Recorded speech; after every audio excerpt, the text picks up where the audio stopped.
I remember when I sought God for the gift of the Holy Spirit, it was to serve other people. నాకు గుర్తుంది, నేను పరిశుద్ధాత్మ యొక్క వరాలను ఎందుకు చూశానంటే ఇతరులను సేవించడానికి. And even if God gave me the gift of tongues, it was to keep myself fresh, because the Bible says he who speaks in a tongue edifies himself. దేవుడు నాకు భాషలతో మాట్లాడే వరం ఇచ్చినా కానీ నేను ఎప్పుడు తాజాగా ఉండటానికి అది ఉపయోగించుకుంటాను. ఎందుకంటే బైబిల్లో ఈ విధంగా చెప్పబడింది, భాషలతో మాట్లాడేవాడు తనకు తానే క్షేమాభివృద్ధి కలుగజేసుకుంటాడని.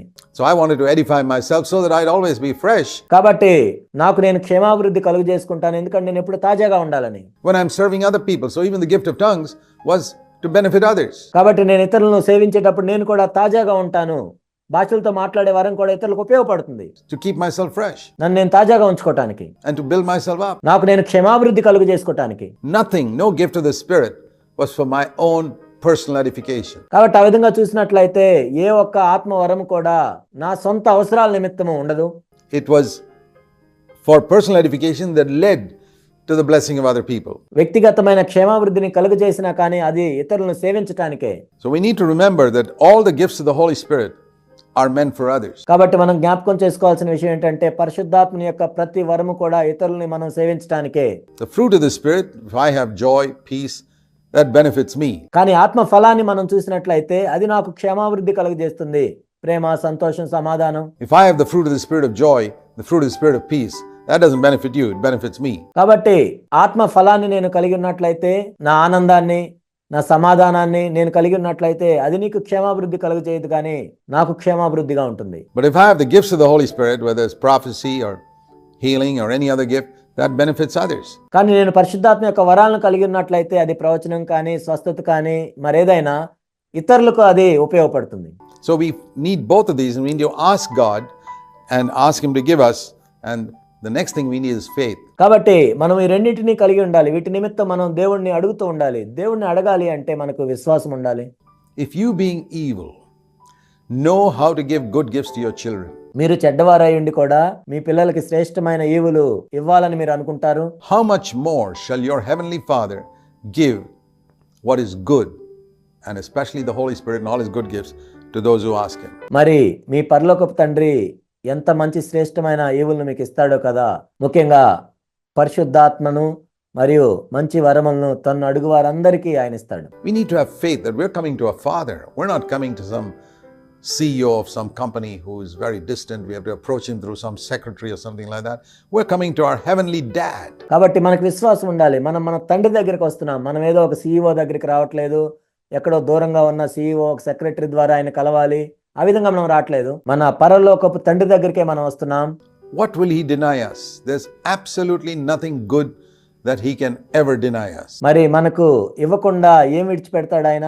మనకు ఏదైతే మేలుకరంగా ఉంటుందో ఏది కూడా ఆయన ఇవ్వకుండా విడిచిపెట్టడు. And if God doesn't give us something, you can be absolutely sure that's not good for you. ఒకవేళ దేవుడు మనకి ఏమన్నా ఇవ్వనట్లయితే మనం నిశ్చయంగా చెప్పొచ్చు అది మనకు మంచిది కాదు అని. The Apostle Paul once had a sickness in his body which he called a thorn in the flesh. He prayed 3 times for it to be removed. అపోస్తలుడైన పౌలు తన శరీరంలో వ్యాధిని కలిగి ఉన్నాడు.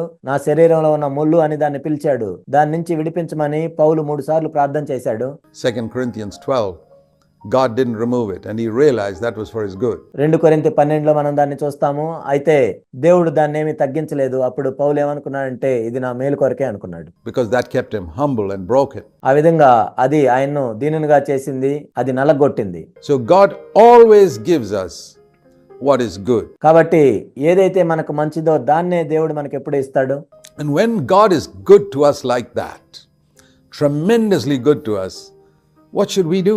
కాబట్టి దేవుడు మన ఎడల అంత మంచిగా ఉన్నప్పుడు, ఎంతో మంచిగా ఉన్నప్పుడు మరి మనం ఏం చేయాలి?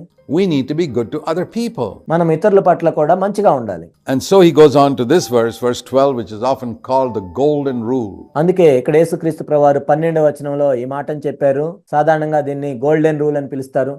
Therefore, since God has been so good to you to give you all that you need, దేవుడు మన ఎడల ఎంతో మంచిగా ఉండి మనకు అవసరమైనవన్నీ ఇస్తున్నాడు కాబట్టి you must treat people in a good way as well. కాబట్టి మీరు కూడా మనుషులను మంచిగా చూడాలి. You received freely, give freely. Freely you received, freely give. మీరు ఉచితంగా పొందారు కాబట్టి ఉచితంగా ఇవ్వండి. God has forgiven you, forgive other people. God forgave you all your sins. forgive other people all their sins. దేవుడు మిమ్మల్ని క్షమించాడు కాబట్టి మీరు ఇతరులను క్షమించాలి. దేవుడు మీ పాపములు అన్నిటినీ క్షమించాడు కాబట్టి ఇతరులను కూడా మీరు సంపూర్ణంగా క్షమించాలి. God is good to you, be good to them. దేవుడు మీ ఎడల మంచిగా ఉన్నాడు కాబట్టి మీరు ఇతరుల ఎడల మంచిగా ఉండాలి. Treat people in the way you want them to treat you. కావున మనుషులు మీకు ఏమి చేయవాలని మీరు కోరుదురో అలాగుననే మీరును వారికి చేయుడి. How do you want people to treat you? Treat them in the same way. ఇతరులు నిన్ను ఎలా చూడాలని నువ్వు కోరుకుంటున్నావో నువ్వు కూడా వాళ్ళను అలానే చూడాలి. Don't treat people the way they treat you. ఇతరులు నిన్ను ఎలా చూస్తారో నువ్వు అలా వాళ్ళని చూడొద్దు. A lot of human beings live like that. They say, I treat people the way they treat me. చాలా మంది మనుషులు ఈ విధంగా జీవిస్తారు. వాళ్ళు నన్ను ఎలా చూస్తే నేను కూడా వాళ్ళని అలానే చూస్తాను. If they are good to me, I'm good to them. If they are bad to me, I'm bad to them. నా ఏళ్ళ వాళ్ళు మంచిగా ఉంటే నేను కూడా వాళ్ళ ఏళ్ళ మంచిగా ఉంటాను. నా ఏళ్ళ వాళ్ళు చెడ్డగా ఉంటే నేను కూడా వాళ్ళ ఏళ్ళ చెడ్డగానే ఉంటాను. That's the law of Adam. అది ఆదాము యొక్క నియమం. But the law of God is treat people not the way they treat you. కానీ దేవుని యొక్క నియమం ఏంటంటే ఇతరులు నిన్ను ఎలా చూస్తారో నువ్వు అలా చూడటం కాదు, but treat people the way you want them to treat you. కానీ ఇతరులు నిన్ను ఎలా చూడాలని నువ్వు కోరుకుంటావో నువ్వు అలానే ఇతరులను చూడాలి. Do you want people to gossip about you behind your back? నీ వెనక నీ గురించి చెడ్డగా మాట్లాడాలి అని నువ్వేమైనా కోరుకుంటావా? Do you want people to speak evil about you in their homes? No. నిన్ను గురించి వాళ్ళ ఇళ్లలో చెడ్డ మాటలు మాట్లాడాలని నువ్వు కోరుకుంటావా? లేదు కదా. Well, don't speak evil about them in your home. మరి మీ ఇంట్లో వాళ్ళ గురించి చెడ్డగా మాట్లాడొద్దు. Do you want people to spread bad stories about you, even if those stories are true? నీ గురించి ఏమైనా చెడ్డ కథలు వాళ్ళు చెప్పుకోవాలని నువ్వు కోరుకుంటావా? ఒకవేళ అవి నిజమైనా సరే. Supposing you slipped up and made a blunder somewhere, do you want everybody to broadcast that all over town? ఒకవేళ నువ్వు ఎక్కడో జారి ఒక తప్పు చేశావు, అది ఆ పట్టణం అంతా కూడా ప్రచారం చేయాలని నువ్వు కోరుకుంటావా? No. లేదు. Well, don't broadcast the evil you know about others either. మరి వేరే వాళ్ళ గురించి చెడ్డ విషయాలు నీకు తెలిసినప్పుడు నువ్వు కూడా వాళ్ళ గురించి ఆ చెడ్డ సమాచారాన్ని ప్రచారం చేయొద్దు. Treat other people the way you want them to treat you. కాబట్టి ఇతరులు నీకు ఏమి చేయవాలని నువ్వు కోరుకుంటావో నీవు కూడా వాళ్ళకి అదే చేయాలి. If you want them to be kind to you, be kind to them. ఇతరులు నీ ఏళ్ల కనికరం కలిగి ఉండాలని నువ్వు కోరుకున్నట్లయితే వాళ్ళ ఏళ్ల నీవు కూడా కనికరం కలిగి ఉండాలి. If you want people to speak graciously to you, speak graciously to them. What about husband and wife? ఇతరులు నీతో కృపాసహితంగా మాట్లాడాలని నువ్వు కోరుకున్నట్లయితే వాళ్ళతో నీవు కూడా కృపాసహితంగా మాట్లాడాలి. భార్యాభర్తల గురించి ఏంటి? Let me ask you husbands. భర్తలు నేను అడుగుతున్నాను, how do you want your wives to speak to you? Graciously, respectfully? నీ భార్య నీతో ఏ విధంగా మాట్లాడాలని నువ్వు కోరుకుంటున్నావు? కృపాసహితంగా, గౌరవంగా? Speak to them graciously, respectfully, and vice versa. మరి నీవు కూడా ఆమెతో కృపాసహితంగా, గౌరవంగా మాట్లాడు, భార్య అయినా సరే భర్తతో. So this is certainly true when it's called the golden rule. కాబట్టి ఇది సత్యమే, దీన్ని గోల్డెన్ రూల్ అని పిలవచ్చు. Because Jesus said the entire message of the Bible, when it says the law and the prophets, కాబట్టి యేసుక్రీస్తు ప్రభువారు ఏం చెప్పారంటే ధర్మశాస్త్రము ప్రవక్తల ఉపదేశం ఇది. it's an expression for the entire Old Testament. పాత నిబంధన అంతా అని చెప్పడానికి ఈ మాటలు. The law was the first 5 books of the Old Testament, and subsequently is the prophets and history. ఇక్కడ ధర్మశాస్త్రం అంటే పాత నిబంధనలో ఉన్న మొదటి 5 పుస్తకాలు, ఆ తర్వాత ప్రవక్తల గురించి చరిత్ర అంతా ఉంటుంది. So the law and the prophets in a sense sums up the entire 39 books of the Old Testament, and for today for us the whole Bible. And ఇక్కడ ధర్మశాస్త్రము ప్రవక్తల ఉపదేశం అంటే పాత నిబంధనలో ఉన్న 39 పుస్తకాలు. ఈ రోజుల్లో మనం చూసినట్లయితే బైబిల్ అంతా అని మనం చెప్పొచ్చు. what Jesus is saying here is the message of the whole Bible is this. ఇక్కడ యేసుక్రీస్తు ప్రభువారు ఏం చెప్తున్నారంటే బైబిల్ సారం అంతా ఇదే. God has been good to you. Matthew 7 verse 11. మత్తయి సువార్త 7వ అధ్యాయం 11వ వచనము, దేవుడు మీ ఎడల మంచిగా ఉన్నాడు. He gives you what is good. Therefore you have a debt and an obligation. మీకు మేలైన ప్రతి ఈవిని ఆయన ఇచ్చాడు కాబట్టి మీరు ఆయనకి రుణస్థులు. To be good to other people around you, you have to pass on that. కాబట్టి మీ చుట్టుపక్కల ఉన్న వాళ్ళతో కూడా మీరు మంచిగా ఉండాలి, అది మీ బాధ్యత. దాన్ని మనము వ్యాపింపజేస్తూ ఉండాలి. Love that God gave you to them. Treat them exactly, we would say exactly like God treated you. కాబట్టి దేవుడు నిన్ను ఏ విధంగా ప్రేమించాడో, దేవుడు నిన్ను ఏ విధంగా చూశాడో వాళ్ళని కూడా నువ్వు అదే విధంగా ప్రేమించాలి, చూడాలి. And treat them the way you want them to treat you. వాళ్ళు నిన్ను ఏ విధంగా చూడాలని నువ్వు కోరుకుంటున్నావో ఆ విధంగా నువ్వు వాళ్ళని చూడాలి. You read for example in Ephesians, and chapter 4 verse 32 says, ఎఫెసీ 4:32లో మనం చూసినట్లయితే, be kind to one another, tender-hearted, ఒకని ఎడల ఒకడు దయ కలిగి కరుణా హృదయులై forgiving each other. Why? Exactly like God in Christ forgave you. ఒకరినొకరు క్షమించుకోవాలి, ఎందుకంటే క్రీస్తునందు దేవుడు మిమ్మును క్షమించినలాగున.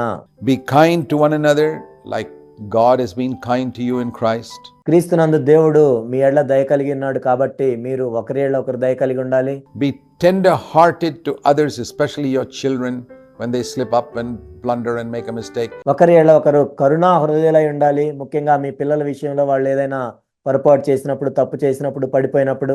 Be tender-hearted towards your wife, towards your children, towards your husband. నీ భార్య పట్ల, భర్త పట్ల, పిల్లల పట్ల కరుణా హృదయులై ఉండాలి.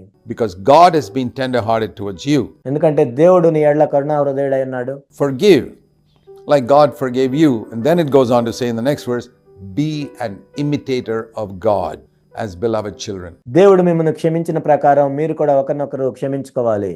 ఆ తరువాత వచనంలో ఇక్కడ ప్రభు చెప్తున్నాడు, కావున మీరు ప్రియులైన పిల్లల వలె దేవుని పోలి నడుచుకొనుడి. That's a lovely expression. ఇది ఎంత అద్భుతమైన మాట. Do you know that you're called to imitate God? దేవుణ్ణి పోలి నడుచుకోవాలని మీరు పిలువబడ్డారు. ఆ విషయం తెలుసా మీకు? In the way He's tender-hearted and kind and good and forgiving towards you. ఆయన ఏ విధంగా దయ కలిగి ఉన్నాడు, ఏ విధంగా కరుణా హృదయం కలిగి ఉన్నాడు, ఏ విధంగా మిమ్మల్ని క్షమించాడు. We're supposed to reflect that to others. కాబట్టి వేరే వాళ్ళ విషయంలో కూడా మనము అలానే ఉండాలి. Like the moon reflects the light of the sun. సూర్యుని యొక్క వెలుగును చంద్రుడు ఏ విధంగా ప్రతిబింబిస్తాడో, We're to be like that, reflecting the light of God, the goodness of God to other people. మనము కూడా అదే విధంగా దేవుని యొక్క వెలుగును, దేవుని యొక్క మంచితనాన్ని ఇతరులకు ప్రతిబింబింపజేయాలి. And this is why we need to ask and keep on asking. అందుకే మనం దేవుణ్ణి అడగాలి, అడుగుతూ ఉండాలి. For the power of the Holy Spirit. This is the message of the whole Bible. పరిశుద్ధాత్మ యొక్క శక్తి నిమిత్తం మనం అడుగుతూ ఉండాలి. బైబిల్ యొక్క సారాంశం అంతా ఇదే. Let's pray. ప్రార్థన చేసుకుందాం. Heavenly Father, పరలోకపు తండ్రి, we thank you for such clear light that we get on your word. ఓ ప్రభువా, మీ వాక్యం నుంచి మేము ఎంతో స్పష్టమైన వెలుగును పొందుకుంటున్నాం. అందుని బట్టి వందనాలు తెలియజేస్తున్నాం. Your word is so simple that even children can understand. మీ వాక్యం ఎంతో సరళమైనది, చిన్న పిల్లలు కూడా దాన్ని అర్థం చేసుకోగలరు. ప్రభువా, Help us to live according to this light, we humbly ask. ఈ వెలుగు ప్రకారం మేము నడుచుకోవటానికి, జీవించడానికి సహాయం దయచేయమని మేము దీనులముగా వేడుకుంటున్నాం తండ్రి. In the name of Jesus Christ our Lord. మా ప్రభు అయిన యేసు నామములో అడుగుతున్నాం తండ్రి. Amen. ఆమేన్.